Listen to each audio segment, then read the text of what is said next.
이제 조금씩 들어가게 되면 일본어 공부하는 거나 비슷해요. 합격 부분하고의 용신 문제거든요. 합격은 차라리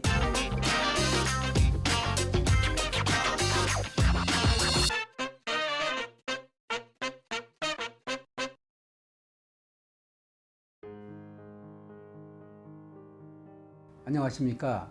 대간장명철학연구원 규랑 이국재입니다. 대성TV를 시청해 주시고 사랑해 주시는 모든 분들께 감사의 말씀 드립니다. 감사합니다. 제가 이제 주제를 좀 찾다가 격국이라는 단어를 봤는데 네.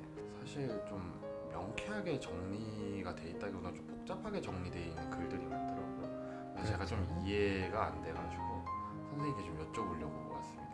네. 격국에 대한 답변 부탁드리겠습니다. 우리가 사주를 배우는 사람들이 처음에 이제 굉장히 열심히 육식갑자도 외우고 굉장히 열심히 재밌게 공부하는데 이제 조금씩 들어가게 되면 일본어 공부하는 거나 비슷해요. 일본어 처음에 공부할 때는 막 재밌잖아요. 가라카다, 히라카나 이렇게 외우고 일본말 배우고 할 때 굉장히 힘든데 거기서 좀 더 들어가면 이제 한 문자가 나오게 되고 한 문자 뜻도 발음이 틀리게 나온단 말이에요.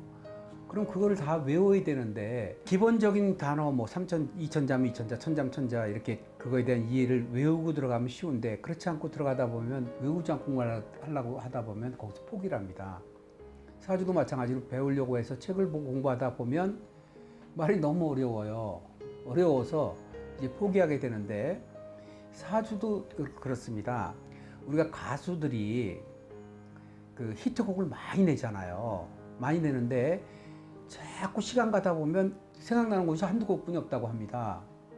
그 사람의 대표곡, 나머지 곡 그냥 묻혀가는 것처럼 철학도 그렇습니다. 처음에 공부를 많이 해놓고 철학자로서 이제 공부를 많이 해놓고 그걸 활용해서 써먹다 보면 자기가 써먹는 것만 써먹기 때문에 이런 교과서적인 내용을 다 잊어버리게 되거나 안 쓰게 되는 경우가 있는데 그 중에 하나가 이제 바로 격국이라고 볼 수 있어요. 공부 처음 하는 사람들은 그 격국에서 헤매고 용신에서 많이 헤매고 그러는데 용신은 다음에 기회가 있으면 제가 설명을 해드릴 거고요. 격국은 이제 보면 그 사람의 그 사주의 그 틀, 이 사람은 무슨 격이야? 저 사람은 점잖은 사람이야. 저 사람은 마른 사람이야. 저 사람은 강팍한 사람이야. 이런 것들을 바로 격이라고 하는 거거든요.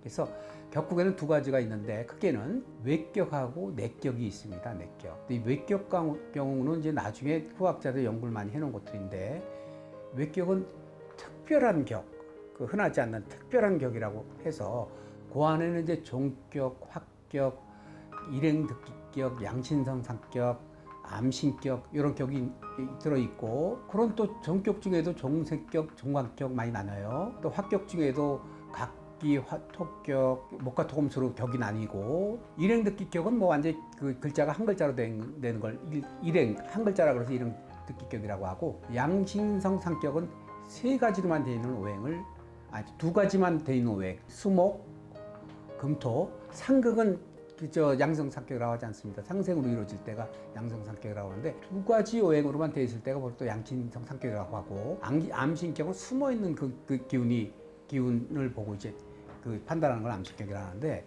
제일 힘든 부분이 종격 부분하고 합격 부분하고의 용신 문제거든요. 합격은 차라리 용신을 잡기가 좀 쉬울 수 있는데 종격 갖고는 과연 맞을까 아닐까 이런 판단이 굉장히 어려워서 거기서 헤매고 힘들어하는 그런 사람들이 많이 있고 요걸 외격이라고 해서 특별한 격이라고 하는데 그거는 어떤 걸 뜻하냐면 우리가 학교 다닐 때 보면 바르고 공부도 잘하고 막 인정받고 이렇게 점잖고 쟤는 괜찮은 사람이야 요런 사람이 이제 정상적인 그 내격의 사람이라 하면 그 중에 튀는 사람들이 있어요.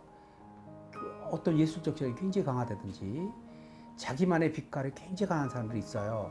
그래서 뭔가 그 흔하지 않으면서도 튀지 않고 조화에 벗어나지 않고 괜찮은데 막 이런 사람들이 한두 사람씩 껴있거든요. 공부 잘하는 사람한테도 인정받고 공부 못하고 많이 노는 애들 요즘처럼 일진 같은 사람들한테도 인정받고 이런 사람들이 한두씩 껴있는데 그런 사주를 종격이라고 보시면 맞다고 볼 수 있을 것 같아요. 그래서 내격은 그 격이 육신이라고 해서 육신격, 월지를 놓고 보는 격을 정하는 경우가 있고, 아니면 이제 월지에 그 같은 오행이 있게 되면 그걸 비겁이라고 해서 비건의 겁재가 있으면 다른 오행을 중요한 걸 따져서 격을 따지는 경우도 있고, 격을 정하는 법이 한 5가지 정도 있는데, 그거는 이제 사주 전문 용어라 일반 사람이 막 듣게 되면 굉장히 머리 아프고 막 그렇습니다. 그러나 이제 쉽게 안다 하면 육신, 아, 이분은 그 정관격이야, 식신격이야, 편재격이야, 이렇게 월치를 보고 격을 그렇게 정해서 쓰는데, 사실은 철학을 오래 하다 보면 격이 이렇게 별로 중요하지 않을 수 있습니다. 너는 정관격이니까 이런 사람이 할 때 보통 초보자들이 이렇게 들어가는 그 함정, 초보자들 그 검증이 안 된, 이게 맞을까 틀릴까 막 이렇게 검증이 안 된 분들이 그 격을 정해놓고 어려운 설명하는 경우에 해당되는 거고, 직업적으로 올해 저희 같은 술객이 되면, 저희는 이제 술객이라고 합니다. 연구하는 분들은 학자라고 하죠.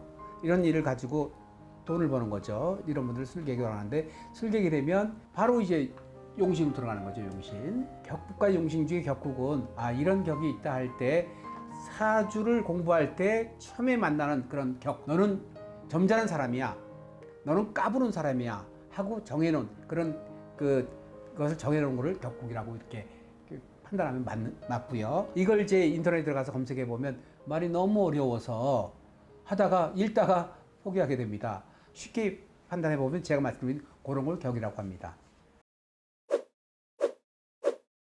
선생님이 초반에 딱 말씀해 주신 것처럼 왜 격국이고 용신이 들어가면서 사람들이 많이 포기를 하고 힘들어하는지 알 수 있는 답변이었는데, 마지막에 또 딱 정리를 해주셔서 어느 정도 파악이 된 것 같습니다. 제가 또 들으면서 그냥 저 혼자 든 생각이 있는데, 혹시 이제 막 격 떨어진다 할 때 그런 격도 이런 격이랑 같은 격일까요? 그건 아니죠. 그건 품격이죠. 철학의 그 격하고, 아까 말씀 격 떨어진다는 거는 그건 품격이 떨어지는 거고, 철학 격은 그렇지 않습니다. 그 격하고는 지금 말씀드린 격하고는 틀립니다. 또 이제 궁금증을 하나 알아가는 것 같습니다. 네, 오늘도 좋은 답변 감사합니다. 감사합니다. 좋아요, 구독 눌러주시는 모든 분들께 진심으로 감사의 말씀드립니다. 감사합니다.